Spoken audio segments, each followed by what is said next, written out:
Alright, seems like I have entertained my viewers for long enough to to be able to stall for the beginning of this show. So, hello everyone. We can be here. Let's go. Okay, Scorpion might not be here right now, but he's here in spirit for sure. And he might come here later on. I don't know. If he's here, he's here. If he's not, he's not. But right now, welcome to the 6th episode, I think, of the Champions Corner, the For Honor podcast. Today we have, well, myself. We should have had Scorpion. I know he may come later. We have SM Fusion again, and we have Clutchmeister. That was him. And so today we'll be talking about the bridge test. Yeah, the bridge test, which includes the bridge mode and 2 new characters. We would also be talking about some of the tournaments that were coming up and some of the other news. Okay, so let's start with Defend the North. Actually, I don't know if I have this. I think I do. So Fusion, are you going to Defend the North? Because I know that Clutch is. I will not. Okay, but you know that Mamba is going, right? So yes. What do you know what he thinks of the tournament, and maybe what character he's going to be playing or something like that? From what I know, he's going to be playing Warlord in the 1v1. Okay. In the 2v2, I think he'll be playing Conqueror. Okay. From the information that I have. Who's he gonna play with in 2v2? He wanted to play with me, but since I can't make it, he was going to play with Mr. Ogre. We had to find a partner last minute, so. Okay, so how does he? I should be interviewing you if anything, but since you're not going, how does he like his chances? Because he's the other one, except Clutch is the other one that we know that he's going. In terms of 1v1, he thinks his chances are all right. In terms of 2v2, not really all that high at the moment. Okay, well then Clutch, what about you? Because I don't know how long you've been playing on console, but I think for at least a month, right? You can correct me if I'm wrong, but at least for a month, right? So first of all, what are some of the differences that you've noticed? And second of all, how are you feeling going into the tournament? Because for anyone that doesn't know, the Defend the North is going to be a PS4 LAN in New York City, I think, with 1K prize pool. And I think that's winner takes all, but Clutch and Mamba are the 2 people that we know from the PC scene that are going there. So Clutch, can you talk to us about that? Yeah, I've been playing on console now for about a month, probably just under a month.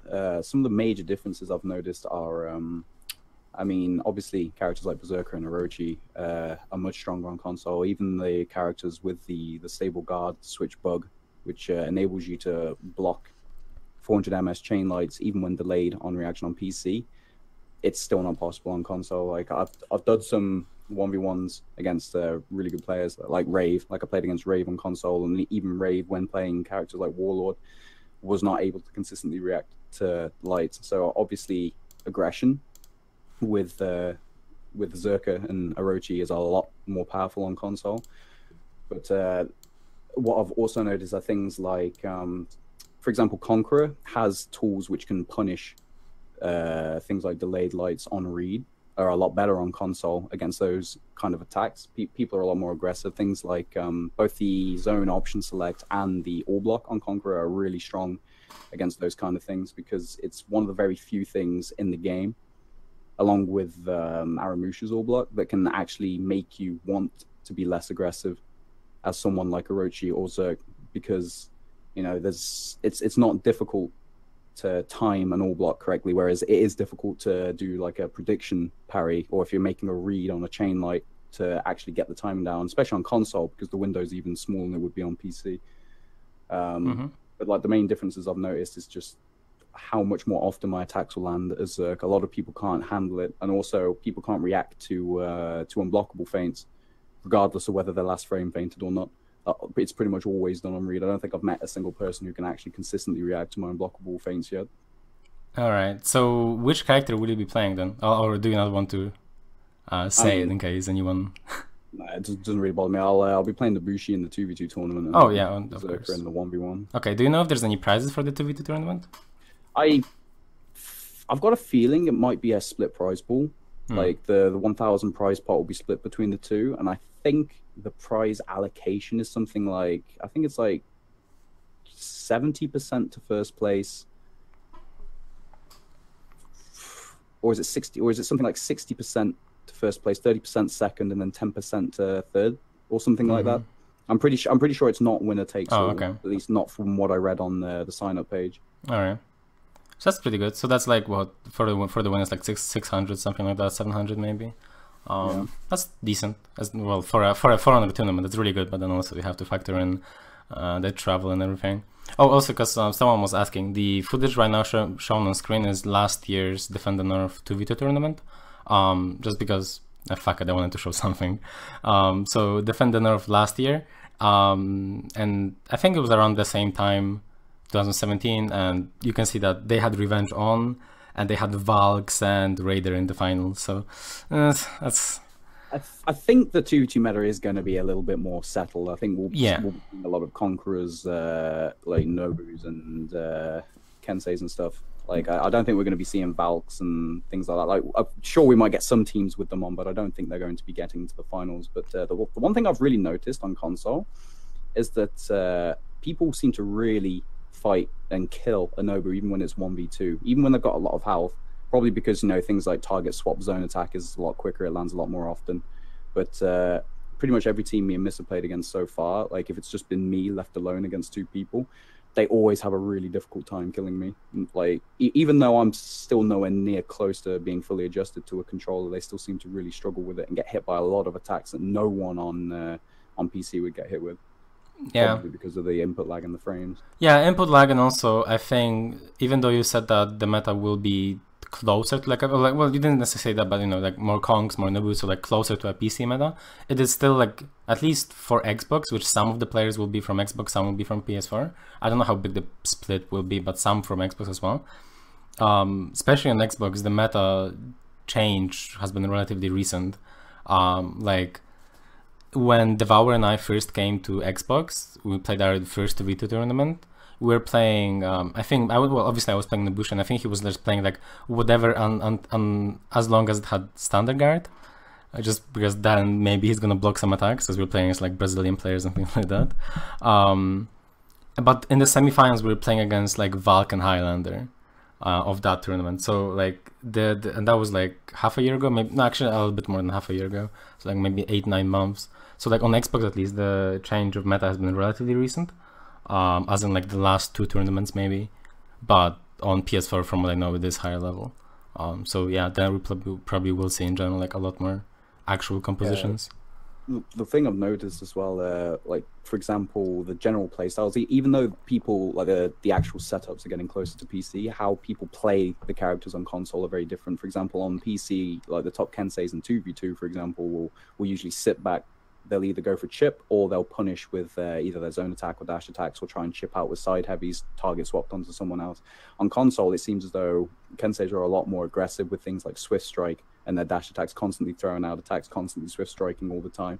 I haven't really seen like a Kensei on console who plays the same way that, say, like Score would play, or someone like Devoured or Coconut would play a Kensei, or someone like Setmix would play a Kensei. Probably because, you know, attacks land a lot more often on console, so they play a lot more aggressive. Yeah, personally on console, whenever I play there, whether it's 2v2 or 4v4, I press a lot more buttons, because I know that if I don't, they will press buttons onto me, and they're probably not EU. So if they're not EU for me, they're probably they're not going to be reactable, because NA EU for me, specifically at least, it's a lot worse than it is on PC. The difference is a lot worse.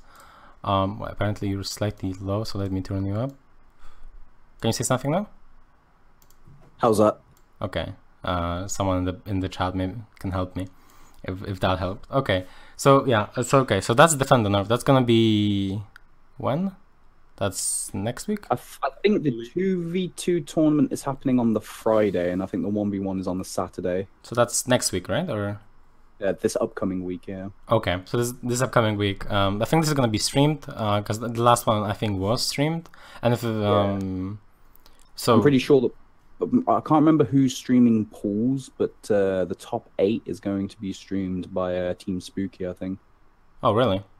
Mm-hmm. That's pretty big then. That's nice. Yep. So yeah, you're I'm just gonna. kind of worried though because if they're streaming the 1v1 tournament, like It's not gonna be very good. let's just say like my playstyle against certain characters is not going to be fun to watch. No, it will not. I can bet that. Yeah. Well, at least Steam Spooky is usually gonna have a lot more viewers than like a For stream will have, so that's nice. So you're gonna be able to watch that apparently on Team Spooky, and probably on my stream as well. I'm not sure if I'll end up restreaming it or something, but either way, you're gonna be able to watch it there. Okay, so that's Defend the Nerf. That's next week, Friday and Saturday. Okay, so now, if I can get this to work, can I? There we go. So there was CompetitiveForHonor's 2v2 tournament, and usually about 2v2 we don't talk much because we don't like at least the people who have been on the podcast don't really like 2v2. So the first 1 or 2 podcasts that we talked about 2v2 we would talk, but later on we would be like, so this happened and cool, there's this tournament, you can watch the VODs. But here I would like to ask you, Clutch, how it is, for you, because you usually don't play those tournaments, just like 2v2 tournaments in general. At least some of them you don't play, but instead you commentate, right, on Mistress channel or on your own channel. So I wanted to ask you how it is from a caster's point of view, and like, is it fun to watch 2v2, or is it like, because like when it comes to playing, I think we all know, I think we're all pretty much in agreement about 2v2, but for like viewers and for a caster's point of view, can you talk about that a little bit? Yeah, I mean, definitely from a viewer's perspective, it's a lot more entertaining to watch on 1v1, regardless of how like dull it can be to play in 2v2 against certain compositions. Definitely from a viewer's point and from a caster's point, there's a lot more going on. With a 1v1 tournament, if I was casting a 1v1 tournament, it'd be a hell of a lot easier. There's a lot less going on, especially when, like, say both teams, so all 4 players are actually doing something, reacting to something the opponent's doing, and then one of the other opponents reacts to what they're doing. It's a lot more like action intensive, whereas a 1v1 there's short bursts of like action, and then there will be a long dull period of either fainting or staring or dodging bashes or rolling away from guard breaks. So it's definitely more fun to watch and commentate on. But yeah, as you were saying, playing wise, it's especially with the, I think part of the problem is that the top compositions are very difficult to actually do anything against. Nobushi, Kensei, Conqueror, all of them are very strong, either in terms of defense or in terms of punishing any form of aggression. So it leads to a lot of either just trying to play for chip without revenge activated, or simply waiting for the opponent to make a mistake so you can get some free damage in. Yeah, especially 2v2 for me is very boring, just because it's, well, I think there's more reasons than that, but a big reason is that there's only 4 characters that you can really play to win a tournament. There's Nobushi, there's Kensei, there's Conqueror, and there's Zerker. You cannot really play anyone else. You can play like Highlander, you can play like Warlord, but you're probably not going to like win a tournament. You can win against certain compositions, like with Highlander you can win against Zerker, sorry, not Zerker, against Highlander, against Conk. That's what I meant to say. Against Conk compositions, but then you play against anyone else and you're gonna lose. So to me, it's very stale when it comes to playing it, but for viewers, it does seem to be a lot more interesting than, well, obviously than 1v1, but yeah, every 2v2 tournament gets a decent amount of views. Like, I think one time I saw it have like 400 almost. One of the Mistress Mayhems. I'm pretty sure Mistress Mayhem, the last one, peaked at about 480 views. Yeah, that's great, yeah. And someone said in chat that Scarbrand Mike is muted. No, Scarbrand's just not here right now. I know, maybe he's asleep or something. I'm not exactly sure what's going on, but yeah, we just, if he comes, then he comes, and otherwise, that's going to be the number of people on the podcast for today. But I couldn't like erase him from the overlay in time. Okay, so that's the 2v2. I just wanted to, like, usually we don't really talk much about 2v2 just because, as I said, we kind of already did, and it will be kind of every time we say the same thing.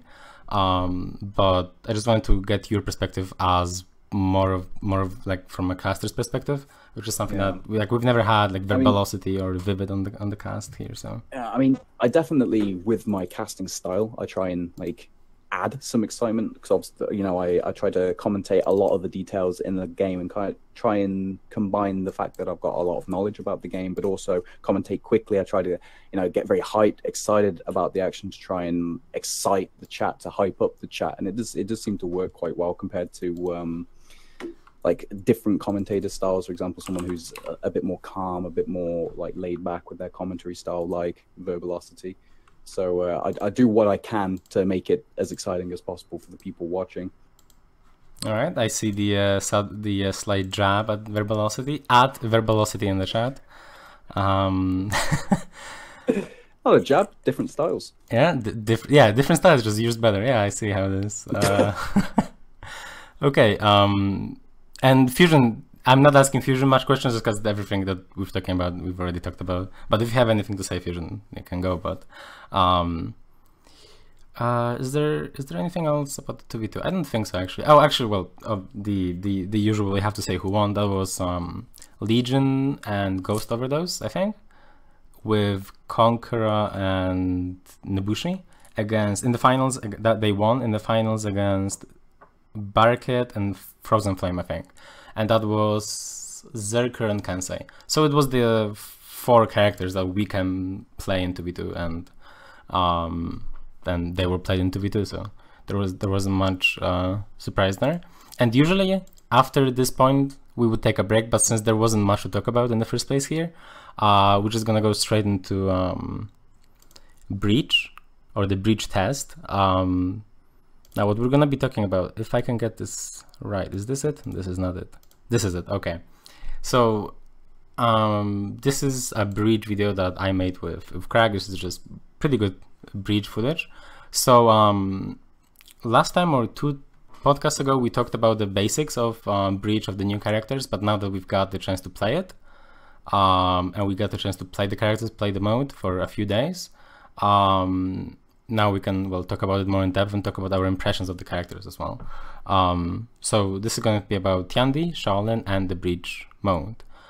So Fusion, what did you think? Because I know you didn't play as much as you maybe wanted to or could have, but what did you think of the new characters? What did you think of the new mode? Yeah, I mean, I only got to play it for roughly 8 hours or so, but in my time playing it, I certainly did enjoy the mode. It was a breath of fresh air, contrary to where when Tribute first came out, I wasn't exactly too enthused about it, but it did definitely feel like a different form of For Honor that I hadn't really played before. Now, of course, there were some issues with the mode that I hope are less apparent by the time it launches, or at least post-launch. But in terms of the game mode, I was definitely impressed, despite the small issues. And in terms of the characters, Tiandi in particular definitely is a bit questionable in terms of his iframes and also his palm strike. But the fucking ice skating, dude. Yeah. Oh god. He was definitely questionable in some areas, but I can hope at least that he will get some changes, because his OS pressure coupled with his pure defensive capabilities can be really frustrating to fight against. Yeah, oh yeah, we could see there on the footage, actually. Sorry to cut you off, but like Craig did, I think, 2 attacks in a row as the Tiandi was doing at dodge heavy and just missed, and the heavy was guaranteed. Oh, and someone was asking, is the NDA like no longer valid or something? Now that the footage of the content creators was released, we can talk about the Breach mode and we can talk about the 2 new characters. So that's something that I also made sure that this is okay, and this is okay. We can talk about this. So yeah, Fusion, if you have anything else. And then in terms of Shaolin, I definitely like the core design, but I do feel like he was a bit clunky to play in some areas. What do you mean? Of his stance usage. Oh, okay.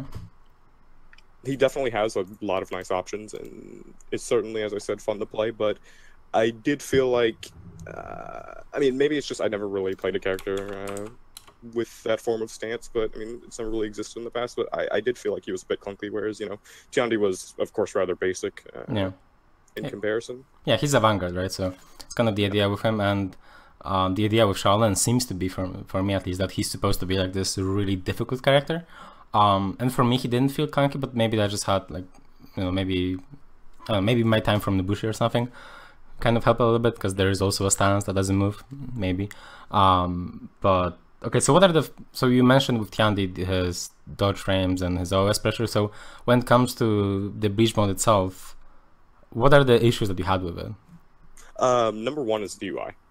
Okay, yeah. I saw Score mention that in the past, and that was the first thing I noticed. The very first game I played, I was kind of taken aback as to how cluttered it was. And I mean, the thing is that like the Dominion UI is already rather cluttered late game. In terms of breaking, this felt like that, but even worse to an extent. Like I was not impressed with that. That was the first thing I noticed I did not enjoy. And in terms of the actual game mode, I'm not...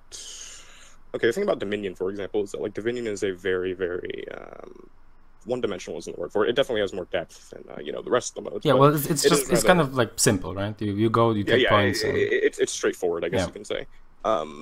Breach is definitely a lot less straightforward, and that's certainly enjoyable. But also on top of that, like the way the mode is designed, of course, you're sacrificing any form of, or not any form, but you're sacrificing the ability for it to be a pure 50-50 one split balance between the two sides. Yeah, it's asymmetrical. That's definitely an issue that was already rather apparent. Now, as I said, things could be ironed out in the future, but that was certainly one thing that was noticeable. I'm not exactly sure how a majority of the competitive community feels on things like Dominions. We can talk about that, yeah. Yeah, I guess that's one thing you guys can talk about. I'm not. I don't exactly have an opinion on the minion damage at the moment. Sometimes it was definitely frustrating, especially on the walls. But down below, it didn't really feel too impactful when I was playing Kensei. And in terms of the game mode itself, I definitely, like I said, found it to be a fresh air, a breath of fresh air.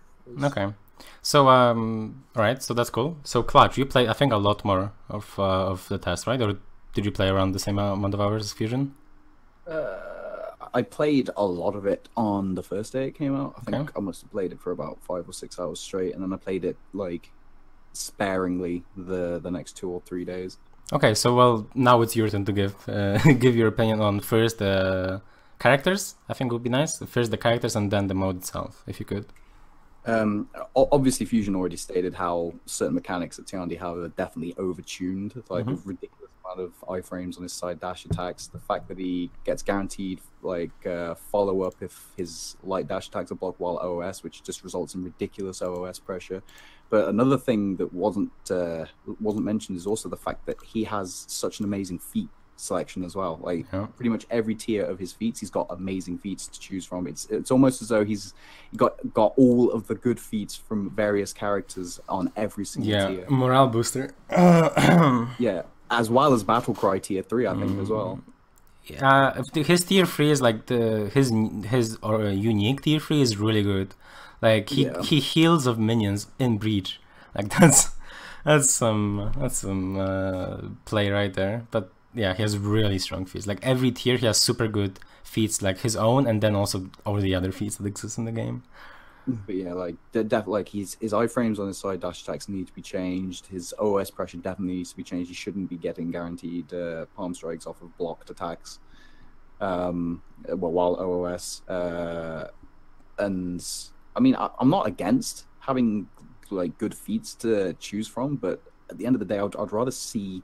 One thing I was disappointed on that there wasn't some more unique feats added. Right, it seemed to be the same thing where like there'd be like one unique feat on each tier with two like non-unique, and I would much rather it be like the other way around where there's like 2 unique feats and one.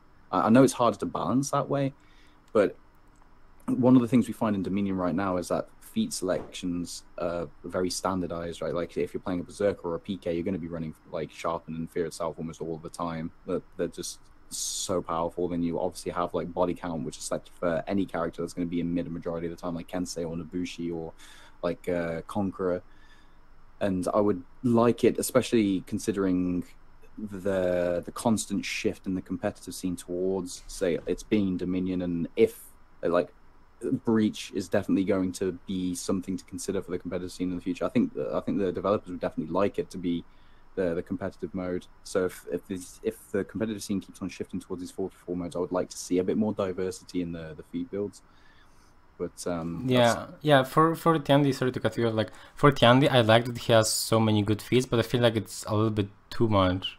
Like when you compare it to Shaolin, who has at each tier has maybe one okay feat, and then you have Tiandi, which at each tier has like 3 amazing feats. It's like what went wrong? Why does Tiandi have morale boost and Shaolin have slippery?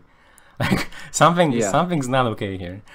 So yeah, Tiandi's fees do definitely need a little bit of checking up. I would assume that it's a little bit too late in development to be able to like make new feeds for them, but at least making a little bit more balance there would be nice. Yeah. And about the mode or about Shaolin, anything more? Or Shaolin, I didn't really find him clunky. The only thing I found clunky is that I feel as though his side dash attack has too many recovery frames. Oh, it's so bad. Yes, it's really, really bad. And like I can understand that the developers didn't want him to have like this amazing side dash attack, but it's just too bad. Pretty much every single time I used it, I was just guard broken out of it if I was outnumbered. And to be honest, it's almost one of the only times you're going to be using it. But as far as like I loved his key stance. It definitely felt different from the other stances in the game. You know, it felt different than Hin stance, it felt different than offensive stance for Highlander. The only thing I would like to see adjusted, like it felt as though his light attacks out of key stance were not good enough. I understand that they're not meant to be an like aggressive tool. They're meant to be used more of a like a, you know, you make a read, someone's going to try and hit you out of key stance, so you use the crush and counter property to punish someone for it. But it just felt as though they weren't as good. Whereas the rest of his, you know, the rest of his kit, the kick, the like the undodgeable heavy, the unblockable top, had some uses, but it just felt as though the lights weren't good enough that something could be done to them to make them a bit more usable. But in terms of the actual character itself, like I definitely feel like Monk is much closer to the level he needs to be at for release compared to Tiandi, whereas Tiandi was heavily overtuned. I felt like Monk was much closer to where he needed to be. Okay. Yeah, when it comes to me, it's with breach mode I have a lot of issues, but also like I would like to, before I start maybe ranting a little bit or just listing off the issues that I found, that I thought were issues. I'd like to preface this, or I'm not exactly sure how you say that word. I would like to start off with saying that I like it a lot, and I think if it's done, if the mode is adjusted correctly, we can I can definitely see that becoming the competitive mode, and maybe not necessarily the matchmaking mode. I don't know if it's gonna be as popular as like Dominion or something, probably not. But I think like that would be a really good start to like a more popular competitive scene, let's say. But it has a lot of issues, like the UI that Fusion spoke about. It's a big issue. It's like this is not just like how cluttered it is, but for example, whenever the gates get destroyed, you get this massive like notification letting you know that the ticket's been increased, and it literally blocks everything, indicators, character models, like everything on the screen. And it's just like a recurring theme in Breach. It just seems as though like the UI has been something we've spoken about a lot in the past, about how like obstructive it can be and how annoying it can be. But it seems as though it's just dialed up to 11 sometimes in Breach, which definitely needs to be changed. Yeah, the UI in general is very, very annoying, and it comes to the point where you're fighting someone, you're low, and there's a gate destroyed and you die because you didn't see a garbage or you didn't see a light attack, or a gate is shielded and you don't see an indicator, and or things like that. Like a lot of those like gameplay issues, aside from even like visual issues, are a big problem. It feels like they're trying to make me stop and put down my controller and to pay attention to whatever is happening in the heat of the moment. Yeah. Sometimes with the UI. Yeah, it feels like, guys, look at this, and only this. You lost a ticket, or you gained a ticket, or the gate has been destroyed. Look at this is important. But then also this guy is hitting you, that's also pretty important. So yeah, they definitely need to make it a lot less intrusive. And now about some other issues. There were some issues with the minions where you think you're blocking them, but then you're not blocking them anyway. I don't know, I think you were supposed to like block them top or something. I'm not exactly sure what's going on there, but either way, it didn't feel consistent. And I think as long as you can block them consistently, they wouldn't be much of an issue, because they're supposed to be like like the mid lane is supposed to be like the minion lane, right? Yeah. And so if you have a body count character, that's where you're supposed to be. That's where you're supposed to be. But if you don't have body count, well then the only way for you to really clear the minions or clear mid is to sacrifice some health and then go back to the healing point and heal. That's what I was doing a decent amount with Shaolin, where as long as I knew that we had the healing point and there was someone on it, for example, one of my teammates, I would clear a wave of minions, I would go down to like 2 bars or something, and I would go back, heal, and that's the way I would help my team with mid. But other than that, I would just not be around mid, or at least around minions. But yeah, like it felt inconsistent. I don't know, it might have been just me being bad, but it did feel kind of weird. Then the boosts, I like the sprint boost and I don't mind the defense buff, but the attack buff is so ridiculous. Like even in this VOD, you could see at one point there was a Tiandi mirror between Crag and his opponent, and he killed Crag killed the opponent with like 3 hits of lights and like a zone. And the Tiandi hit him like 4 or 5 times as well, but he didn't have the attack buff, so Craig was half health and the guy was dead. Like, I think part of the problem with that is like it's a combination of the fact the attack buff is way too powerful in terms of the percentage of extra attack it gives you, but it's also a fact that, you know, damage in For Honor is very high in general compared to like pretty much any other fighting game. So the fact that you drop this attack buff onto attacks which are already dealing a lot of damage, and it gets out of hand extremely quickly. It's the same with things like Morale Booster, why it's so strong. Yeah, and then you combine that with feats like Chilling Stare. It's like, okay, he has attack buff. Oh, wait, I'm chilling. Oh, he's in revenge now. All right, I ate 1 heavy and I'm dead. Yeah, I think for the attack buff, they either need to just nerf it like immensely, like 25%. Or something like that, and make it so that like if you have morale booster and attack buff, only the morale booster is the only one that counts, so that you cannot stack 50 buffs on top of the boosts, or just make it so that, or just remove the attack buff and replace it with something more interesting. I'm not sure what that more interesting thing could be, but something, or you could just remove it, and for the Guardian you could give him a different effect. Like for example, if you kill the Guardian and you're the attacker, you gain a ticket or something like that. But the attack buff needs big changes, and it either needs like, you know, either just a really big nerf, in my opinion, or a removal and replace him with something else.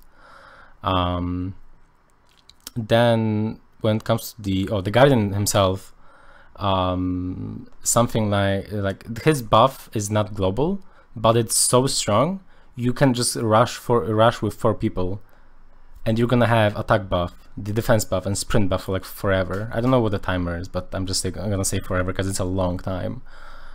So I think the Guardian buff should be lowered, and for example nerfing the attack buff is already a good way to deal with that, or replacing the attack buff with like a ticket or something that you get. And still getting the sprint and the defense buff and the renown for the person who last hit it, but make it global, so that if you're doing it by yourself with one friend in matchmaking, you're still helping the team directly, rather than, oh, okay, well now the opponents cannot kill the Guardian, so they cannot get the buff. Like that's a very indirect way of helping the team, and I think if it stays like this, then matchmaking breach is going to be hell for a lot of people, especially solo queue, right?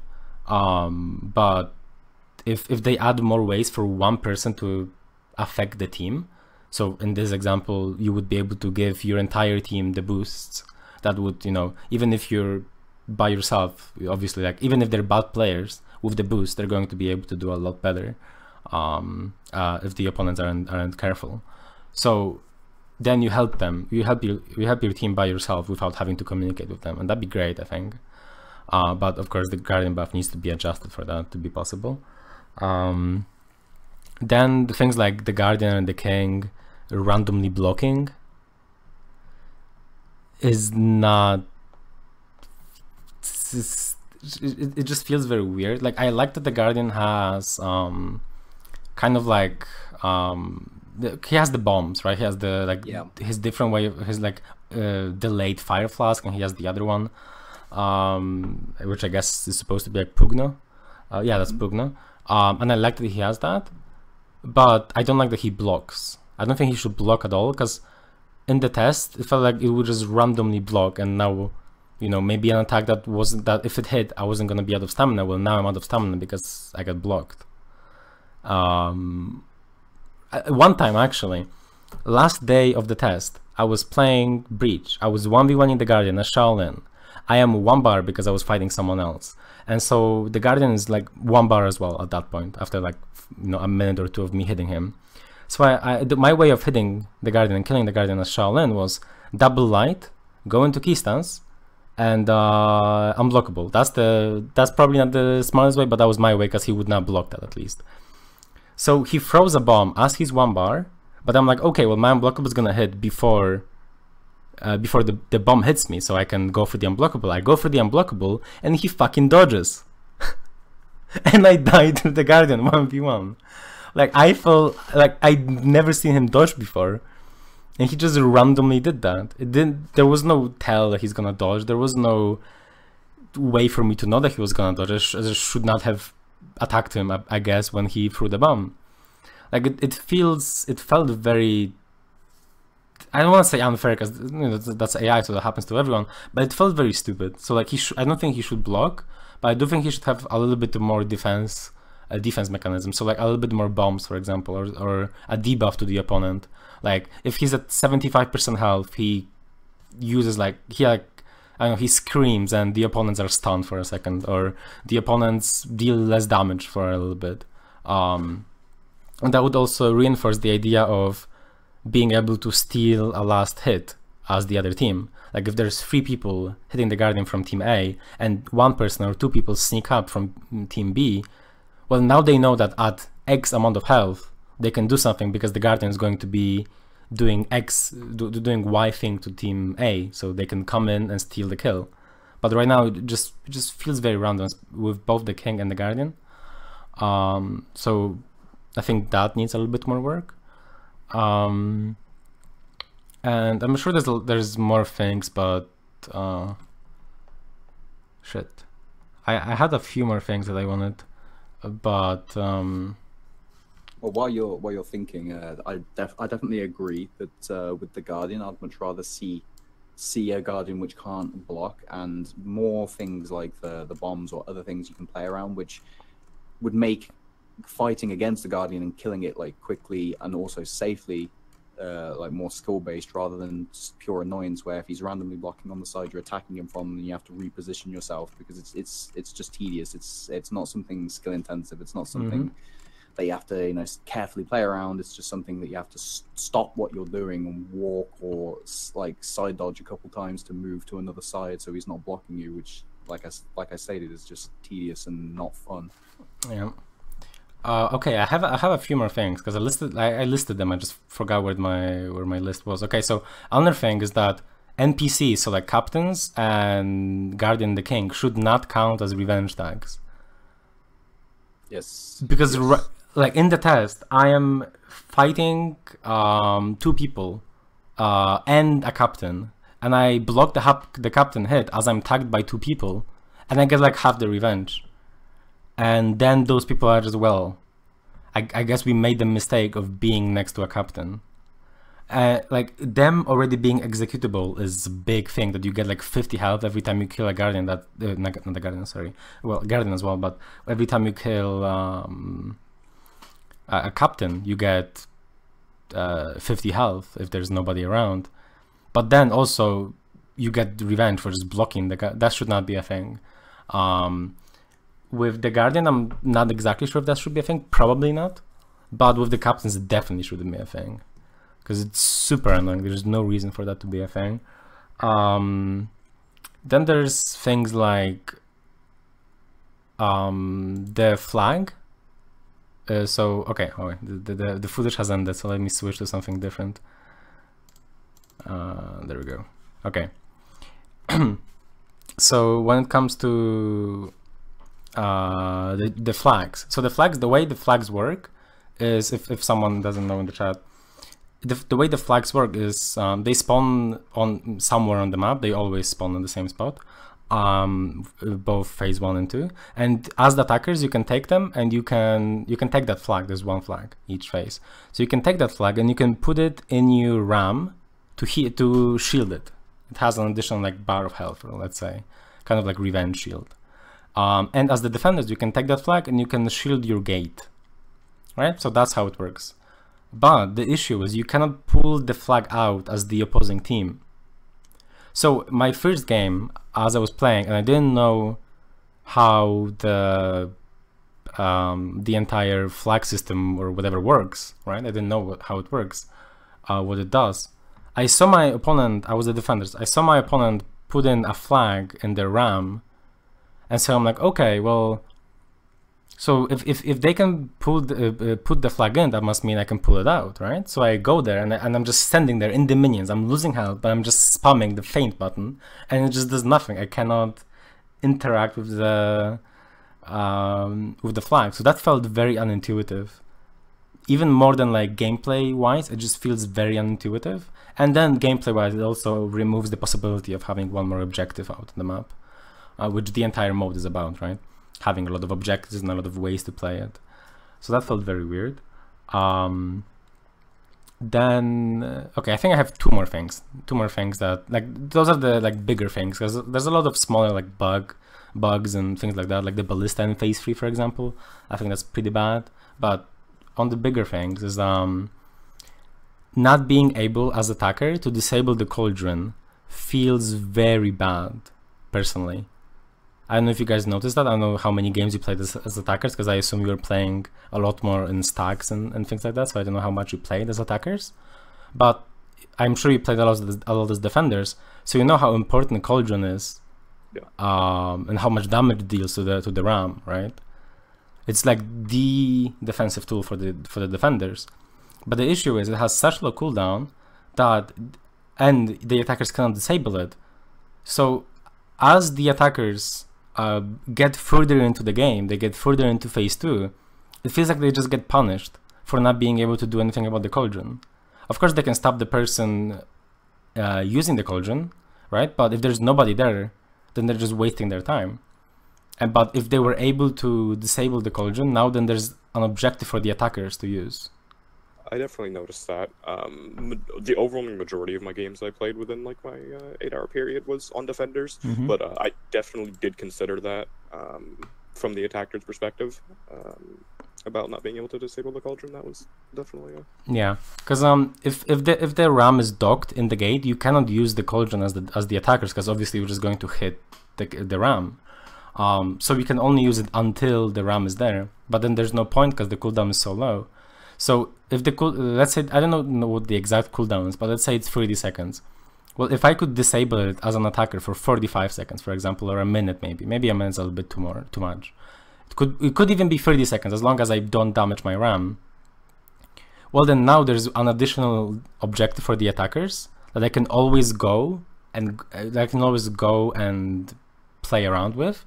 And there's an additional defender's objective that they have to always look at the cauldron, because if right now they don't have to look at the cauldron, they'd have to just go in there, and there's the attackers, it's like the attackers how do I say this? It's like the attackers' responsibility to defend the cauldron, which that doesn't make sense. They're supposed to be the ones, you know, invading the castle, but with the cauldron and not being able to disable it, they're the ones defending the cauldron from being used, which is just really it indirectly slows down gameplay. Yeah, and it just feels like the defenders are very favored in the end of phase 2, which of course could be just us being, or me specifically, being bad and not having, you know, scrims or anything to go off of, but that's how it felt like. And then the last thing that I wanted to touch upon is we can talk about something else in a bit, but to finish this off, but I wanted to talk about the renown gain, because everything else in every other mode in the game, except like 1v1, of course, you get the renown for reviving someone, for example. or you get renown for most activities in general. But in Breach, you get no renown for half the activities, and you get nothing for reviving people. You get nothing for like denying revives as defenders, which is super important to do. You get nothing for planting the flag. You get nothing for I don't know what else they like.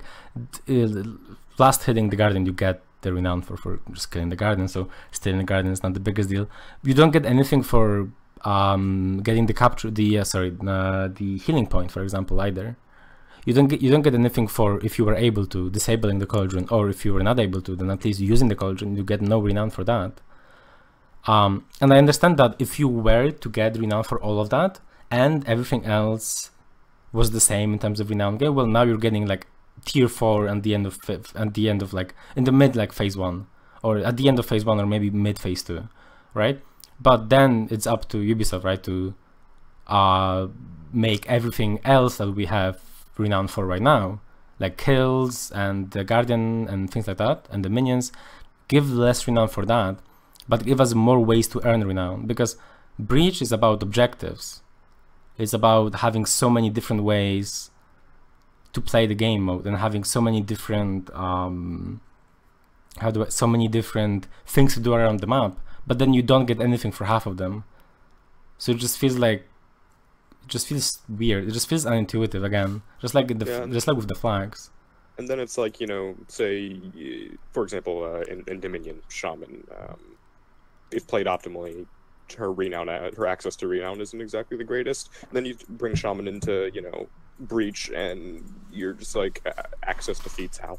Yeah, like I think if a renown game was fixed, or fixed in the way of, well, doing what I said, pretty much, but you know, if they agree, right, then in my eyes, if they did what I just said, then it's a lot smaller of an issue, I think, than for matchmaking players to get used to the mode, because they can easily see that their actions have rewards. They get rewarded as the attackers. They get rewarded for reviving someone, for example, more than, like, obviously you get rewarded for not losing the ticket, but for a newer player, I'm sorry for the cat in the background, probably could hear that. But as a new player, like you watch, you know, what you get rewarded for. You watch the renown. You watch how many feeds you have. You watch, you know, how much you can cool things. How many cool things you can use. How many bombs you can throw. And if you revive people, if you do all the team objectives that you're supposed to be doing, you're not getting these bombs. You're not getting these cool things for the new player. So it just feels like, it just feels very unintuitive and very, I don't know, very weird. It feels very weird. And it's another way that the game mode is unintuitive for new players. And someone in the chat said that they think that the rewards were removed to slow down feed gain. And I understand that, but I already addressed that. Like, then if kills give 20, make them 10. Make each kill give 10 renown. Make... That would be the much more like suitable thing to do, wouldn't it? Like, instead of completely removing any kind of renown gain for doing things that actually are beneficial for your team's chances of winning, you just adjust it so that the other things give less, or everything gives less overall. You don't completely remove things, because as you said, it's unintuitive, especially for newer players, because they'll be doing these things, they don't get renown for it, and for a brand new player, they might even think to themselves like, oh wait, is that not a good thing to do if I'm not getting any reward for it? Yeah. And then additional thing on top of that is, a new player might start off playing, you know, they might start off playing Breach, they might start off playing any other mode, but let's say they start off playing any of the 4v4 modes except Breach. They start off playing Dominion, Skirmish, Tribute, any other, well, Eliminations, the other one. So they start off playing these modes, and they're like, okay, so I get, you know, every time I revive someone, I get this much renown. Cool. And maybe it varies between mods. I don't actually know if it does. Probably it does. But either way, it's consistent that every time I interact with something, I get, if I use it correctly, I get my renown for it. So in Tribute, if you interact with the flag, you put the flag in or you pull the flag out of an opponent's shrine, you get renown. In Dominion, every time you get you revive someone, you get renown. then you go into breach and you're like, oh, there's a flag. I know this flag. I played tribute, right? So I have to just put it in and I get my reward, right? No, you get no reward yourself. Or, oh, there's someone dead on the ground. I played the minion. I know that this gives me renown, right? I get rewarded for this. I get my bomb, right? And no, then you don't get anything. That's another thing that. Yeah, sorry, go on. That's another thing that plays in with, as you've mentioned on the podcast multiple times, is that this isn't knowledge that is, you know, directly available to you. To where, as you said, a newer player who has been playing the other modes, there's no knowledge pool to be like, okay, so this is how this functions here. Yeah, that's definitely one thing. Was where, you know, if they would have provided that information, it would have been a lot more helpful. Definitely. Yeah, I hope there will be you know, like a good resource by the time Breach comes out to learn about Breach, as in like in-game resource. So for example, something like just a Breach video with like everything that is about the Breach. But just from a gameplay standpoint and from like an intuitive standpoint, let's say, it just doesn't make sense for all those things, like the renown and things like that. It's not even consistent within their own game, which is like the biggest thing for me. Like gameplay wise, I would prefer to be rewarded every time I get a renown. I've been saying this wrong. Every time I get a revive, every time I prevent a revive as a defender, every time I do X thing, I would like to be rewarded for that, right? But if in other parts of the game I wasn't being rewarded for that, then that's cool. Okay, at least that's consistent. But I am being rewarded in every other part of the game for those things, and I'm not being rewarded in Breach. So that needs to be, I think that needs to be like a pretty big priority. Okay, so I don't know how many times you guys have gotten to phase 3. If you're playing, probably most of you are playing defenders most of the time, so probably not that much if you're playing in stacks. But how many times did you get, if at all, to phase 3? Oh god, I mean, yeah, like you said, a majority of my game time was on defenders, and I played on attackers 3 times, 4 times maybe over the course of like the 3 days, and I think I saw the third phase maybe twice. Okay. Fusion? I think I played as attackers maybe like 6 or 7 times, and I think I managed to get to phase 3 twice or once. Okay, what about defenders? Did you ever get to phase 3 as defenders? No, I don't think so. Okay, so from out of all of those times that you got to phase 3 as attackers, did you ever lose? As No. attackers, I think I lost 1 because we were already pretty low on tickets when we got to phase 3. But then we won the other. But the other one we won was just a case of, you know, having all the feats synced up, and then just because this was a game I was playing obviously with Miss, and Miss was playing Shaman, and then we had I think we had somebody on playing Warden, so he had Catapult as well. So we had like Shaman Fire Flask, we had Catapult used, and the Lords ended up dying like really quickly. Yeah, so this is a very early balance statement that could very well be wrong by the time Breach comes out, or could have already been wrong in the test, but we just didn't get any scrims because you couldn't play custom games in Breach at least. But the end of phase 2 feels defender's favorite pretty heavily. With the Cauldron and not being able to disable it, all of that feels decently defender favorite. And then phase 3 feels attacker favorite pretty heavily as well. Let me change the video here. Craig, you're not in your own recommendations on YouTube, or in after watching your own video. Okay. Is this okay? Sorry. So, what was I talking about? Oh yeah, phase 3. So it feels like phase 3 is attacker favorite pretty heavily. And that's for a few reasons. First of all, the Ballista in phase 3, you can hit the king with it, which I don't think should ever be the case. As long as the king is not like very far out, you should not be able to hit the king with the Ballista. Then there's the fact that if you've gotten to phase 3, even if you have low on, even if you're low on tickets, you probably have your feats, because that's how phase 2 works, right? Phase 2 is so long, you can kill the guardian, you can do so many other things. You probably have your feats, or at least enough of your feats, to the point where if you have enough time, you can pop your boosts or pop your tier 3 4 feats, go hit the guardian, if you hit the lord, sorry, or if you have catapult or things like that, fire flask, hit the lord a few times and just back off and not die, or maybe die like leave one person dead. And then there's also the king AI being pretty terrible and things like that, to the point where like as long as you have a decent amount of tickets, decent-ish amount of tickets, it doesn't feel like you should be losing as attackers in phase 3. But that is obviously just an early statement based on like normal play rather than competitive scrims or anything like that.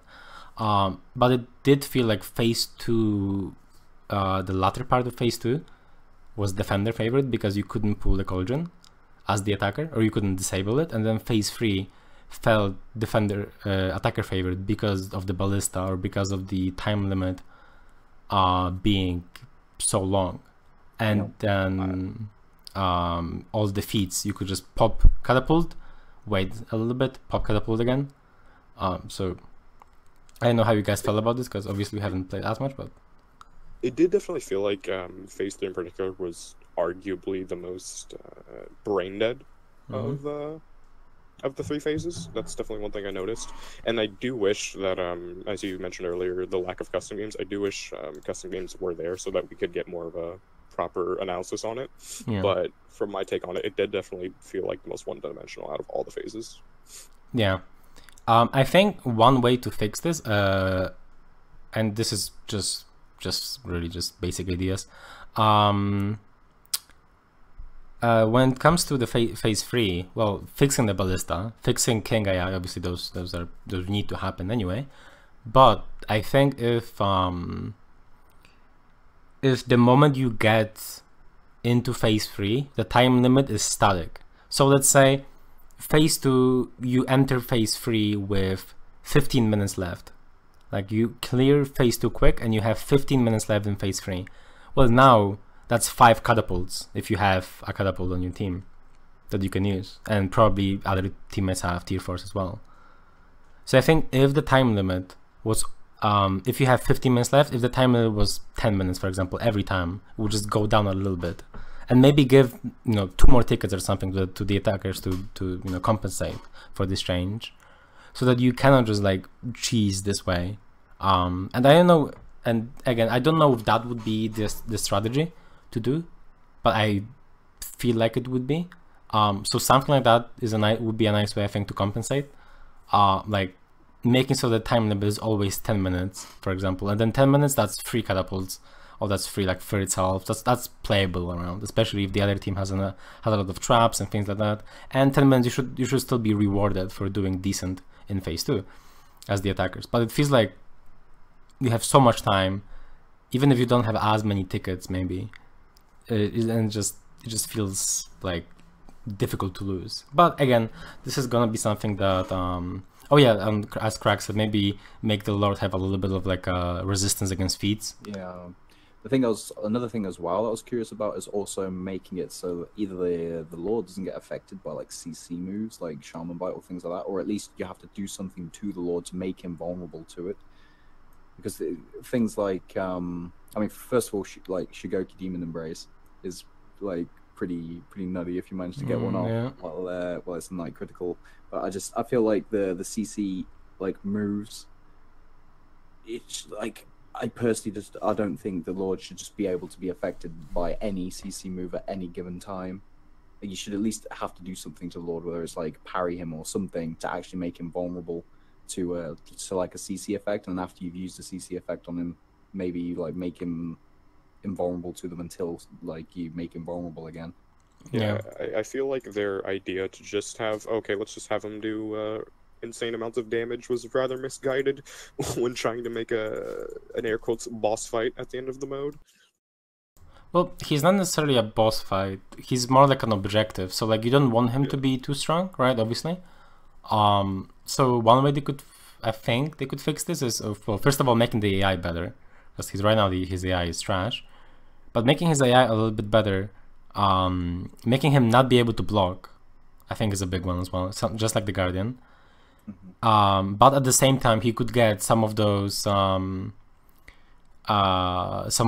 bombs, for example, that the Guardian has. So like every time he's at 50% health, he will throw a Pugno at him, like at himself, so that you know that, okay, if he's 50% health, we have to like run away from him for a little bit.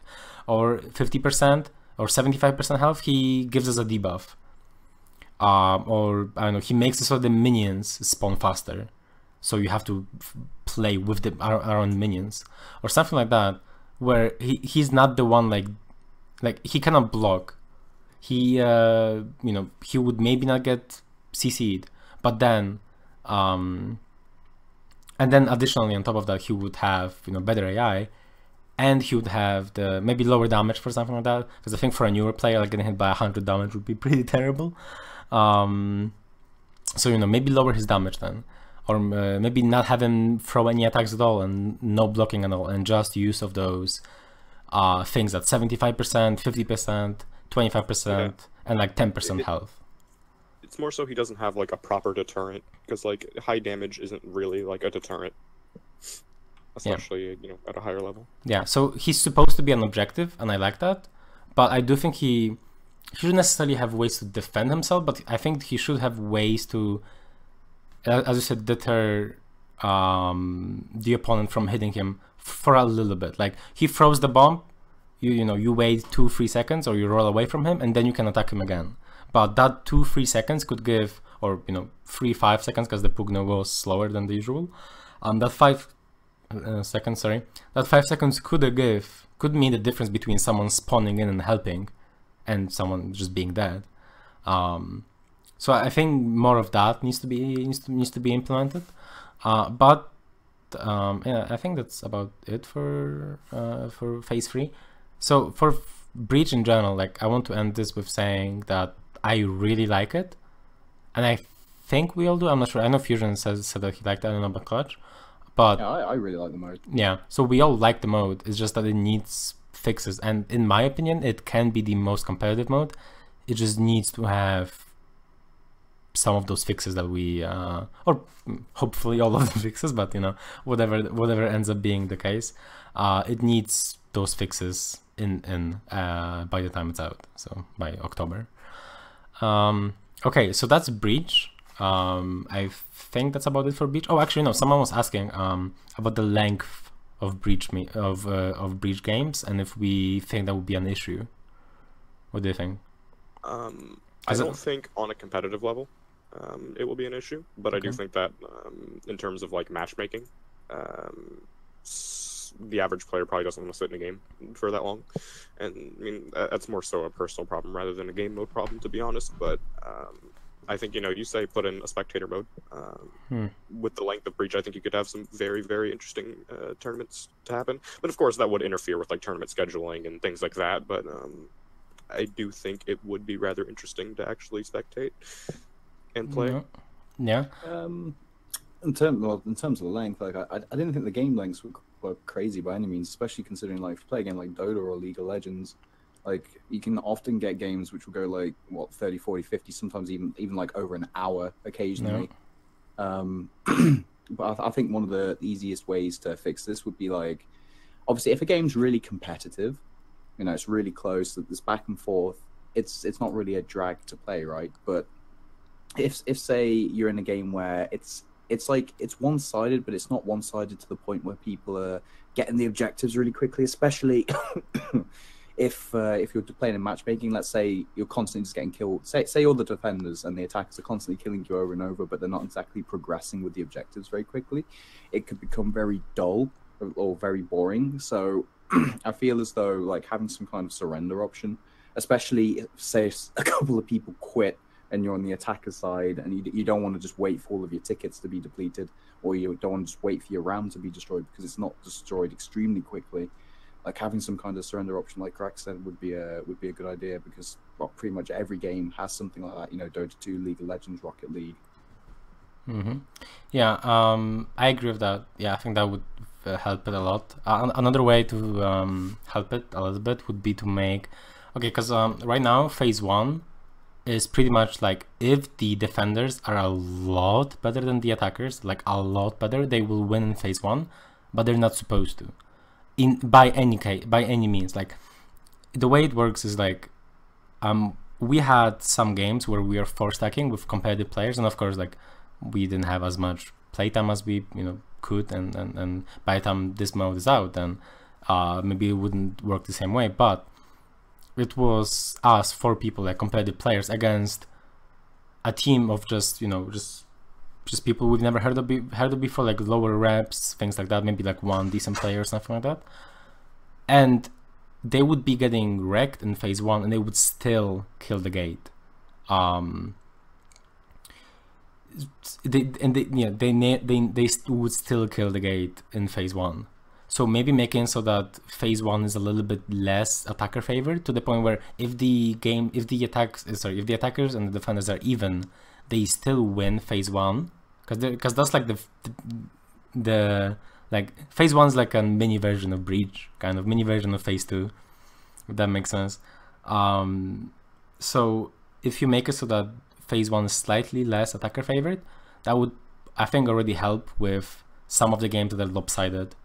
Like if attackers are a lot worse, they would just lose phase 1. They would lose in 10, 6, 7 minutes, and and they don't have to wait like 30 to just die. But yeah, a surrender option would be nice as well. One thing that I would feel might be an issue for some people is if they play a matchmaking game of this mode, and they only like playing attackers, and they get defenders, well now there's almost nothing stopping them from just leaving and trying requeuing until they get attackers or something like that, because it is an asymmetrical mode, and so people will like one side more than the other. So that's like the one thing I could see being an issue, but I think as long as it's lever penalty, it wouldn't be that much of an issue. And yeah, for tournaments, actually, I think that it wouldn't affect tournament times as much as some people think, just because the way to play the tournaments, I think, then would become kind of like Overwatch in a way, where you play one game, instead of playing like a best of 3 or best of 5 or anything, you play one game as each side, and then you compare the progress between the two, like see who played better as attackers, or you get what I'm saying. And that would be determined by, I don't know, the tickets, or maybe by the timer, or maybe by the RAM, or whatever else Ubisoft or the tournament organizers would find to be the most fair criteria for who should win or who did better. And then we get games that are tournament games that are about 35-40 minutes, the entire like competitive best of no, not best of, but like entire tournament match. And the Dominion best of 5s can already get pretty long. Like if it's a Dominion best of 5 that goes to all 5 games, it can be like an hour long already, with the way it is right now. And those tournaments usually take about 5 or so hours. When it's a lot of teams, like the tournaments with like 17-18 teams would usually take about 5 hours. So Breach, I think, would take maybe 6 or so hours, but you would still get but okay, so the good part here would be that there's no difference between like the finals or the first round. So you don't get like the first round lasting an hour and the finals lasting 2 hours. There would always be, the finals would maybe be at most 40 minutes or 50 minutes, and the first round would at most be also 50 minutes, or at least like 20 probably, because you could just win really quickly in phase 1 twice. So I think it wouldn't affect tournaments as much. But if there one day were to become like For Honor were to become like a big competitive game, then probably like for big tournaments you would have to do that, to make it like a 2-day tournament or something. But that's so in the future, if if that's gonna happen at all, that's probably not something we have to worry about. But I think for normal tournaments that wouldn't be much of an issue, because it would maybe like add like an hour or so onto the tournament. Okay, so I think that answers the question. There will be different ways to make it so that it's fair for both teams, but that would just be something that the Ubisoft or tournament organizers will have to think about. And someone asked, is Breach even remotely close to viable for competitive play though? Yeah, I think it is the most competitive if done properly, right? If all of those fixes that we've talked about, or I'm sure there's more, are implemented, and I think it's the most competitive. Because it has everything that Dominion has in terms of scale, which is already the most skillful, and it adds onto it so much more. So I think competitively it can be a really good mode if it's done correctly. It would definitely make the meta a bit more interesting too, like, you know, Shaman as a character I mentioned earlier, where I do think we could see a bit more characters put into the rotation with competitive tribute rather than in Dominion. Yeah, like Raider is actually really good in Breach. And all of the feats actually, like Inspire for Kensei all of the time runs Inspire in Breach instead of like Smog. Well, obviously Smog Bomb or Chillings there. Smog Bomb is really good in that mode as well, which it already is really good for Dominion, of course, but for characters like Kensei, well, now he has 3 really good tier 2 feats. And when it comes to feat selection in overall, we haven't talked about at least I haven't talked about the new characters yet, so we'll get to that in a little bit. But for Shaolin, for example, you get his tier 4, which is his unique tier 4 is you can teleport to an ally at they can be anywhere on the map, it feels like, and you can teleport to them. And usually it wouldn't be a very good feat because, well, cool, you teleport to an ally, great tier 4 feat. But it is actually really good. It is actually pretty good, just because it has such a low cooldown that, like, things like 90 seconds or something, or maybe a minute even. It's such a low cooldown that in Breach it's good. In Dominion it would not be good, because even with that low cooldown it doesn't change a fight really that much. But it is really good or pretty good in Breach at least. And his other tier 4 is Scout. There's also Slippery, but that is not a feat that exists. Let's just be honest. So he has Slippery. He has his unique tier 4, and he has his Scout. And Scout usually would be the feat you play. So in Dominion you would play Scout, but in Breach you would play the Teleport most likely. So there's also different things now that make feats good or bad. So that's and you know, the cooldown is a big part now, and because there's so minion focus now, and it's so objective focus as well. Well, now things like Doom Banner can be playable. Like, you place a Doom Banner on a healing point, and now you cannot be attacked in the healing point. They cannot just go into there. Yeah, and I feel like I feel like that's definitely one thing, is like where I feel like Tribute didn't add any real variety to feat usage. I feel like this one did add some, whereas I feel like in some areas Tribute took away even more of the feat variety that we already were lacking. I feel like this definitely does do what Tribute did not manage to do in some areas. Yeah. So I think. Oh yeah. By the way, like the entire time, if you add me in the chat, then we can answer your question at the end, unless it's very like specific and works within our discussion, then we can answer it immediately. But if you add Alernakin in the chat and you ask me a question, then we can answer it at the end. Yeah, I think Breach can be really good if it's made better. Is I guess the simplest way we can talk about, or I can say this. Okay, so now the new characters. Like, you guys already talked about the new characters. I just want to give my own opinion as well before we go to Q&A. So I played Shaolin exclusively because that's like just the most fun character, and you know, yeah, for me it's just been the most fun character since I first played him. So I played only Shaolin, and he's pretty mediocre. He's not really viable in any mode. I think he's probably the closest to viable in 1v1, but in 1v1, if you're not Warlord, Kong, Glad, maybe Zerg, maybe Highlander, stretching it a bit, you can't really win. and so he's not one of those, and so you cannot win.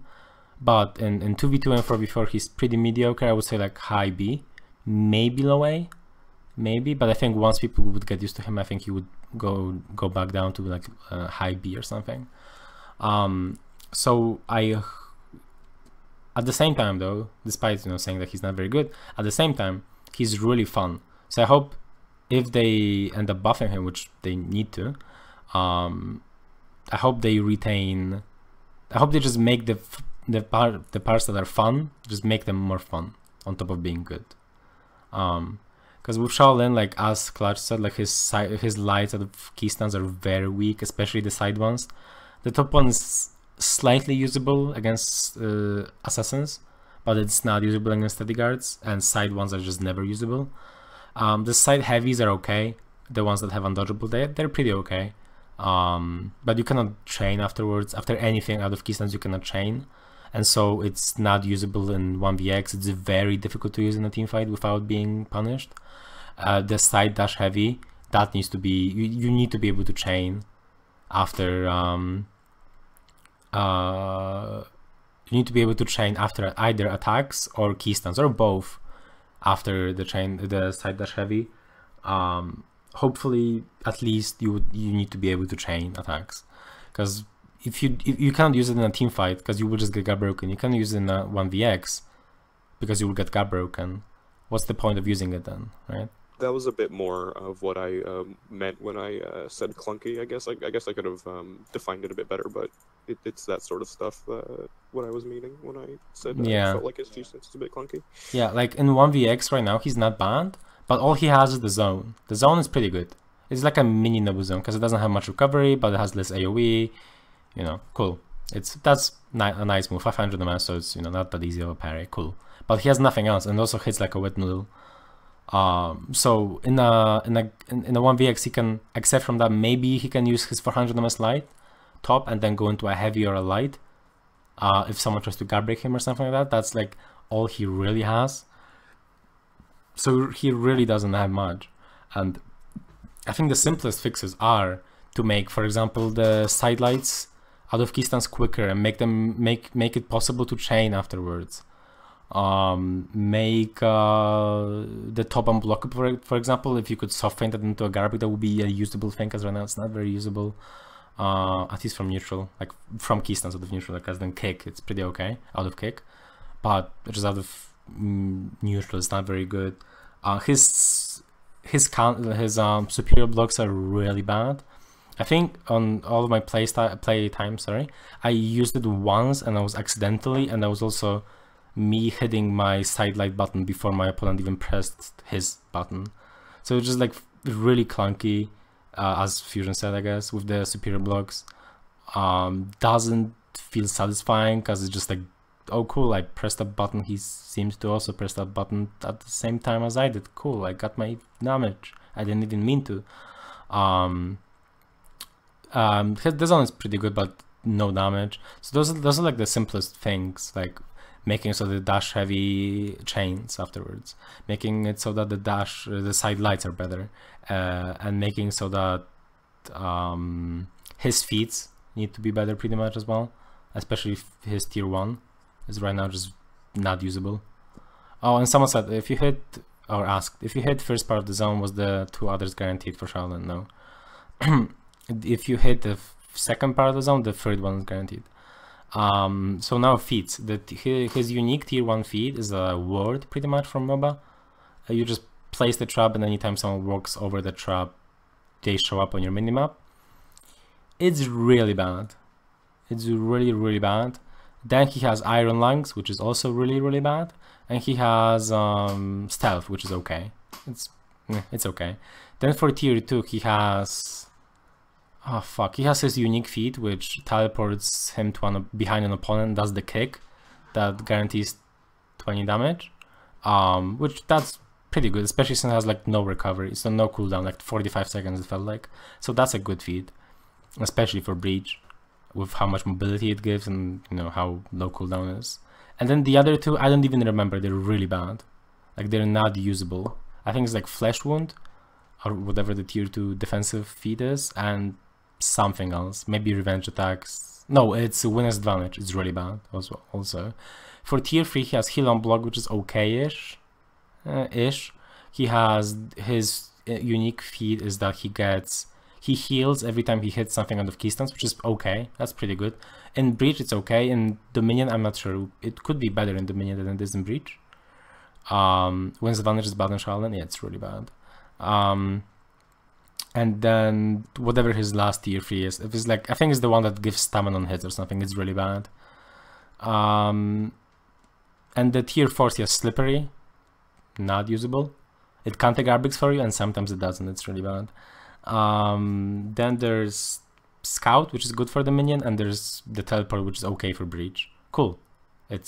And that's it. Like, he has one choice pretty much in every at every spot, except for tier 4 between Breach and Dominion. You would choose different feats. So compared to Tiandi, who has like the best feats and then really good unique feats. Oh, my cat may have been hurt there. So wouldn't the ally teleport be pretty good for the minion? I think it would be pretty bad for the minion. Wouldn't winner's advantage make its triple confirmed light thing actually reasonable? It usually deals 22. With that, I think it deals 26 or 24 or 25. Not more than 26. It doesn't deal much damage, like much more damage. It's still good damage, but the triple light with winner's advantage. The only real viability I could see the teleport having in Dominion would be like teleporting to like shaman ganks. That's the only thing, yeah. And the other thing is that Shaolin cannot gank very well, and so if it's a 1v1, then you cannot just teleport to an ally and help him finish someone. Well, finish maybe, but not gank someone. You can spawn and you can teleport to an ally and, you know, teleport to a team fight. Like, it's not a terrible feat, but I do think Scout would probably be better. But in Breach, teleport is 100% better because it takes so long to get everywhere. The cooldown is really good, so a lot of that. Slippery should be passive. Slippery should be passive tier 1 at best. Like, if that feat needs to exist, that's what it should be. Can the tier 4 teleport you to a downed ally? No, it's only to alive allies. Yeah, okay, so I'm sure there's a lot more that I forgot about Shaolin that I think needs changing, but those are like the most important things. So like, if in October those things don't happen, then Shaolin is not competitive viable. That's the level of importance on those things. But he is really fun. So if you're not necessarily like super competitive, you just want to play for fun, it's really good. Shaolin, that is. But yeah, those things that I listed, like the dash heavy and all the others, those need to be implemented. Okay, so unless there's anything else you guys want to add about Breach or the new characters, then we're gonna be going to the Q&A. So if there's anything, then this is your time. But other than that, we're gonna be going to the Q&A. I think everything's been addressed on my end. Yeah, this was like an hour-long discussion. So if there's something, I'm sure there's something that we didn't say, but that's good. Okay, so now's the Q&A. So if you guys have any questions, ask them in the chat right now. I know there was a few questions. There were a few questions in okay. How would you guys change Sentinel? That map alongside Gauntlet seems to be almost universally hated in competitive. There's more than just those two maps that are hated in competitive universally, but that's one of them, yeah. Well, first of all, I think the ballistas just need to go. I don't think those are good at all. I don't think they're fun to play with. I don't think they're fun to play around. I don't think they're fun to play against, so I just don't think it's very fun. So if the ballistas were to go, then I would like to play a version of Sentinel where that's literally the only change.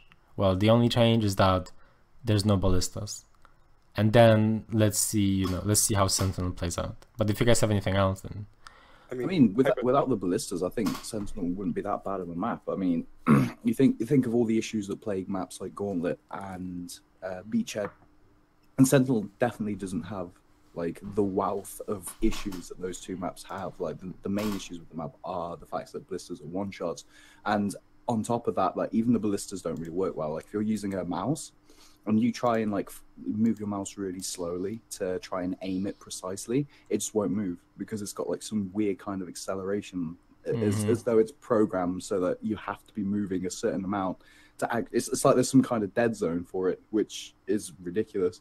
And the hitboxes on things like walls and stuff are also ridiculous. You can shoot a ballista and a bolt will get stuck about 3 feet away from a wall because the hitbox apparently is way bigger than the actual wall. Yeah. Take the ballistas away, and I think the map already would be a lot better overall. But I also think that there needs to be some kind of balance regarding, because it's obviously supposed to be, it's not supposed to be a map where like one point is much closer to the spawn, right? It's supposed to, all of the points are supposed to be kind of an even amount away from each spawn. But the problem is that like for example, defenders can get to A much quicker. I think it would work a lot better if both points, like all 3 of the points, were an equal distance away from the spawns. Yeah. Also for point C, I think that is, there, even if all that would be fixed, then there's still that annoying ledge there. And like, I think I'm thinking of C. Maybe I'm thinking of A. The one where there's like this really big ledge in the middle. And then like even if you wanted to hypothetically, like, okay, so let's say that the ballistas are a gimmick. Even if you wanted to hypothetically keep said gimmick, you could still make it remotely playable by just tweaking C ballista also, because that ballista is far more important than both A ballistas combined. So, I mean, yeah. If you did want to keep those as a mechanic, then you could make some changes to that one in particular. And then also, as you were just about to mention, the ledges are also an important factor in making the map competitively viable. Yeah, I think I would be down to play, like, if we could, you know, like, if anyone on Ubisoft is listening, just give us a version of the map in like a PTS or something. Give us a version of Sentinel without ballistas, and maybe then it's playable, because right now it's not really playable. Okay, next question. Did they discuss the Warden and Valk rework in other Valders at NDA? We cannot talk about the Warden and Valk reworks. Given that you feel that way about Sentinel, do you have similar issues with Breach? The ballistas or / buffs seem annoying. The ballistas work differently in Breach than they do in Dominion, because in Dominion they're just killing people most of the time. They're really just killing people, or really what they're really there for is controlling the map. Their zone, you can zone out opponents very easily with them. Like if they have the castle, I think that's C, either way, the castle ballista, you cannot clear mid, right? So you have mid pretty much then. So that's the kind of thing that ballistas do in Dominion. But in Breach, they do a lot less damage. They do just enough, or a little bit more than enough, to kill a minion in one hit.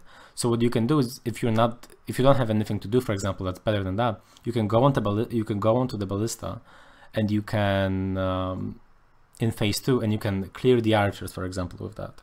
Or you can clear the minions slowly, but you can clear the minions. They could make the fire rate on that thing a little bit better, and then lower the damage to 50, which is, I think, what the health of the minions is.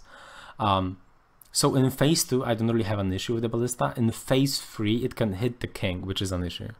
It should not hit the king, and if it does, then, well, that's the issue with the ballista. With buffs, we already talked about that, so that's a different issue. The ballista also aligns to hit some of the healing point in phase 2. Yeah, that's weird, but that's probably not the biggest issue.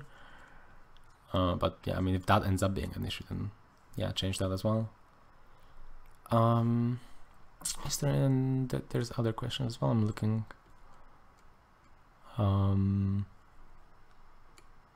What do you guys think about the comparison of using a mouse in 4v4, mainly Dominion, in contrast to using a joystick? How much does it influence reaction time and whatnot? You mean a controller, right? Not a joystick. I assume you mean a controller. Well then, I play controller, and for me, and a lot of other players play controller as well. It's like kind of half among the top player base. So I have never played mouse and keyboard, but Clutch, I think, tried to play a controller now because PS4. So you can talk about the differences, I guess. And in terms of like reaction times, do you feel like there's any difference in terms of maybe parrying or something, Clutch? In regards to parrying, there's not a massive difference. Like super quick twitch parries are probably a little easier on a mouse, but on the other end, Obviously, with a mouse, it's a lot easier to accidentally swap your guard compared to a joystick. I don't think using a controller I've ever accidentally swapped my guard once, whereas I do it quite frequently when I'm playing with a mouse. But the one thing that I find really annoying with a controller in comparison to mouse and keyboard, or should I say two things, bearing in mind I use just a normal PS4 controller. I don't use an Elite yet, so I don't have anything like bound to the pedals on the back. It's just a pure controller. One, I hate how I have to take my thumb off of the stick to dodge. I know you can change it to put it on like an L1 or whatever, but I'd rather have my guard break on something like L1 than the dodge key. And I also just find using hidden stance on a controller a lot more finicky than I do on a keyboard. Okay. Like I find doing hidden stance option select parries way more awkward on a controller than I do on a mouse and keyboard. On a mouse and keyboard, I find it very easy, but on a controller, I find it very awkward. Okay. You see, I'm the opposite. Where I mean, I've only played with mouse and keyboard for maybe like 15 to 20 hours, and I found now, of course, I don't main Nobu by any means, but I did find instance to be a bit more of an annoyance to work with mouse and keyboard rather than controller. Yeah, generally speaking, I would say it's much more preference because, well, obviously for me, as I've only ever played Xbox, well, first of all 360, but then later on just an Xbox One controller. I also don't have an Elite. I play on the like basic ass standard layout that there's been since the beginning of the game. I've not changed anything. I don't really have any place to do that on an Xbox One controller. In the past there was a big issue with Hidden Stance Dead Zone being so off full block maybe as well, but I know there was something specifically with Hidden Stance Dead Zone, something like that, where you would just not be able to use it half the time. So that was a big issue, but these days I don't see that big of a difference. Like when it comes to keyboard and mouse, it seems like keyboard and mouse players tend to be coincidentally better at pairing than Xbox or like not Xbox, the controller players, but that could just be a coincidence. But because the competitive scene is obviously not that big. So I would generally say it's mostly preference. I see players of each character play on both, so maybe it's slightly easier maybe on Assassins to play with controller just because you can move around, maybe slightly easier, but maybe not. I don't know. I think there's not much of a difference either way. I think the one character which would be a lot better on a controller would be Highlander, just for his diagonal dodges on in offensive stance. Maybe, obviously, they haven't fixed his diagonal dodges yet, and it's impossible to do diagonal dodges on keyboard. Yeah. Okay. But yeah, generally, when it comes to me, I would say it's mostly preference, with some slight things here and there, but nothing that you would like have to change to a different method of controlling. Another question: do you guys feel the time is right to have another big LAN like the ESL one back in the day? Between the new blood coming in and the new heroes, things could be a lot of fun. Well, generally speaking, the competitive scene is bigger than it's ever really been, except maybe the first month. The first month I could definitely see more people just playing, because obviously new game, everyone's bad, so we think the game's good in 1v1. But after the first month, this is probably the biggest that it's ever been, with 2v2 tournaments, 4v4 tournaments, all having like 60, 70 plus people, if they're advertised properly. So and I'm sure if there was a big tournament coming up, then of course there would be a lot more players playing that as well. So I think I think any time is right, but in terms of meta, I think this is the healthiest it's been in terms of the variety and things like that. So if there was a time to do a tournament, this would be a decent one, but then again, they could also just wait for Season 8 if Ubisoft wants to do that. I don't know if they do. If they do want to, help the competitive scene grow, then waiting until Season 8, for example, to make a Breach tournament, or showcasing the new heroes. And then again, that's probably not the most competitive because we wouldn't have that much time.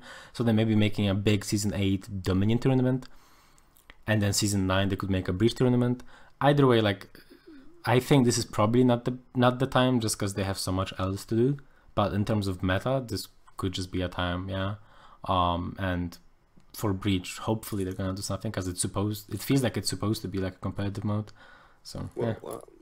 the key word there was that he also mentioned LAN. And, right now, I don't think, for example, a 1v1 LAN, I think that's a terrible idea. Well, 1v1, of course not. It would be a 4v4. But the thing about like a 4v4 LAN is like getting the people to actually have access to making the 4v4 LAN. I think that's the most. Well, the only issues would be people from like Russia, so Legion, or people who are just not 18. Those two would be issues. Because Russians need, I'm sure there's some other country, but Russians for sure need a visa to go to Canada, which I, for example, don't, and I do need a visa to go to US, right? So if it's done in Montreal, which it has been done for the past year or so, then the only big issue I think would be people who are under 18. Yeah. They would not be able to play. So that would lower the amount of players obviously capable of playing, but I mean that's the same enough. Well, wait, why would, now that I think about it, why would 18 under players not be able to play in a tournament like that? ESL, that's specifically an ESL rule. That's not like universal across like competitive games. Okay, well then they can easily just not do it with ESL. I don't think they should do a tournament with ESL because the ESL is really, really bad at making tournaments, which is weird because that's all they've done. I'm sure there's more, but like from a gamer's point of view, it feels like that's all they've done. But there's players who are 13 in StarCraft, or there used to be players who were 13 in StarCraft winning tournaments or getting money. But maybe that was a Korean thing. But then again, there's players who are 16 right now earning money in America, like in StarCraft, like foreign scene, foreign meaning not Korean. So I know that. So I know that Siege. Yeah. Oh, okay. Yeah, go on.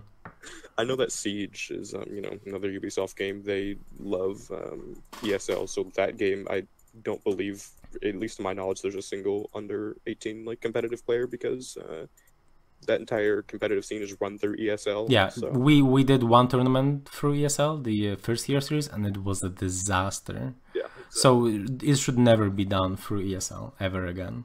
ESL is absolutely trash when it comes to, at least For Honor, but I've heard things from other games as well. So if they were to do a tournament either with different organizations or just by themselves, I'm pretty sure at least over 16 players would be able to play. If they, or it could be like a Quebec thing maybe then. I don't know. Either way, I don't know how it would work with Quebec, because it is Montreal, right?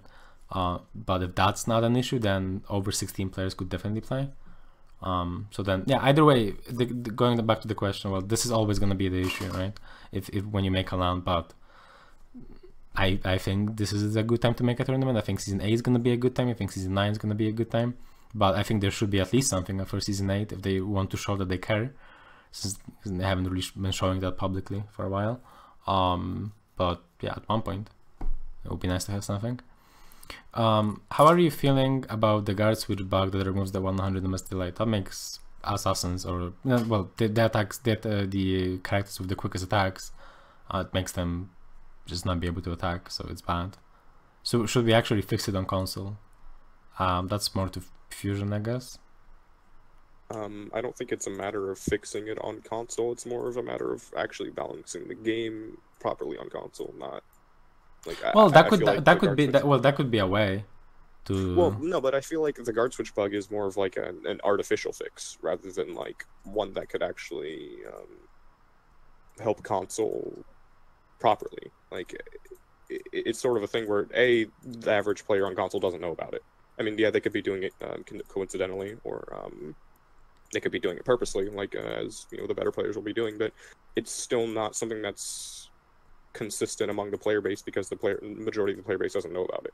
I guess. Like, I feel like it's a very artificial fix on console. Okay, so the answer is yes, they should fix it on console as well, and then make console playable.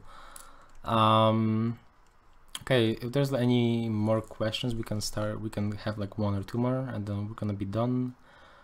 I thought it was a thing where kids under 18 can win cash prizes. That's definitely not a law in most countries, but it could be like a Quebec law maybe, because Ubisoft, well, not because Ubisoft, but Ubisoft is from Montreal.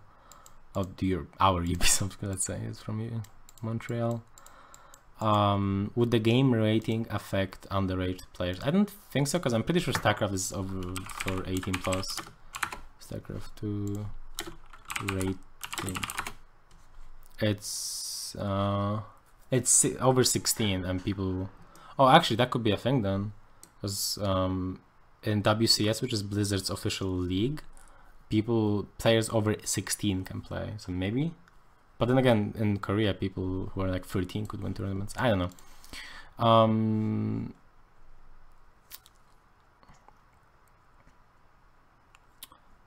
Okay, well, I think that could just be it. Is Shaolin bad? He's mediocre. He's not bad, but he's not good. He's not competitively viable in any mode. And there's a big question from music, but I don't want to just keep everyone here for a year. What are your thoughts on the Gladiator's position on being so low on the latest State of Balance Season 5 chart? It makes sense, because it's also console, and Glad's also not very good in general. He's good in 1v1, but not in any other mode. And his defense is really bad, especially on console, so I'm not surprised at all. Just like I wasn't surprised by Lawbringer getting third, I think, in the like first State of Balance thing they've done for 1v1, just because he's so boring to play against. Do you think, okay, this is gonna be the last question, and this we can actually answer with a few people. Do you think certain classes should be balanced around class gimmicks or balanced by themselves? And I'm not exactly sure what that means. So if you could, I'm gonna make a stab at what he means and assume that, like, when he says class gimmicks, I think he means that, you know, say a Vanguard, all Vanguards should have a particular thing about them that they all share. Heavy should all have a thing, a bit like, I guess, how almost all heavies have all block, right? Mm-hmm. I know Shugo doesn't, but, you know, like Conk has it, Warlord has it, Valkyrie has it, who's a heavy hybrid. There's Aramusha, who has a form of all block, who's a heavy hybrid. I mean, I would like to see that only certain mechanics are in certain classes. Like, I would prefer it, I think, if something like all block was something that was exclusive to heavy or heavy hybrids. But I don't think classes should be balanced entirely around the said mechanic. Like, these mechanics should be a part of their kit which overall balances them, but I don't think they should be balanced entirely around said mechanic. Yeah, I think the feat aspect of the classes should probably be more important than their actual kit in terms of the class determination. Yeah, I think if there was, like, if they really cared about the classes, which they clearly don't, which is, I didn't really mind not caring about the classes, but, you know, if there was an actual push to make, like, the in-game classes like a thing, then I wouldn't mind having, like, for each class something that they all have in some way, shape, or form. Like, for example, feats being similar, being like defensive or a lot of damage, or for heavies, right? Or the full block, or, you know, something like that all heavies have, for example. I wouldn't mind that. And then, of course, something else to have a character, rather than just, oh, we have this one thing, cool. We have Gladiator, cool. We have the Zone. Well, we have an actual character, right, around that. Well, not around that, but like also on top of that. But I don't think it should be balanced around that one thing, because then why would you play X character? Well, like, when you play heavies, right, then every heavy is gonna be the same if you just balance around all the one class gimmick. So just, you know, make sure that the classes are different, but they have, like, for example, for heavies, then all have full blocks, or all have similar feats design wise, or something like that. I didn't mean fully, but just share a certain thing. Yeah, but that's fine. Yeah. Well, you did ask, like, should they be balanced around this or balanced by themselves on top of that? When are you guys going to do more Q&A in the future? Is there a specific schedule? Well, we do one every podcast. So every podcast is every 2 weeks. There's a podcast every 2 weeks. This time, 7 p.m. ETC every other Sunday. So if you want to have your question answered, then you can be in the Twitch at the time, and Or if you're watching on YouTube, by the way, you can also leave a question in the YouTube comments, and then we can answer it in the next episode. But okay, I think this has dragged on long enough. This was supposed to be a shorter one, as per usual. Shorter ones mean that it's going to be the longest one. I don't know, this wasn't particularly the longest. But about 2 or so hours with the 10-15 minutes of my being a DJ. So we had I guess we talked enough about the breach test and everything like that. Also, I think Baxter hosted me like an hour and a half or so ago, so that's very nice of him. Thank you, Baxter, if you're still here, and of course Clutch, as he came in here, hosted as well. So if anyone's stuck around from viewers of those two, then thank you very much. And that's gonna be it. So thank you Clutch, and thank you Fusion for being on this podcast this time. My pleasure. Thank you. Yeah, so thank you, and see you next time, guys. Okay. Now that I'm done with these guys, these paras, I don't know. Okay, I think I've been saying this every time I mute. So yeah, this is gonna be it, and we can go back to me being a DJ. Now what do we do? I think in order to drive everyone away, what I could do is I could play a little bit of a song here. And let me go to the outro screen, and I'm going to be the DJ.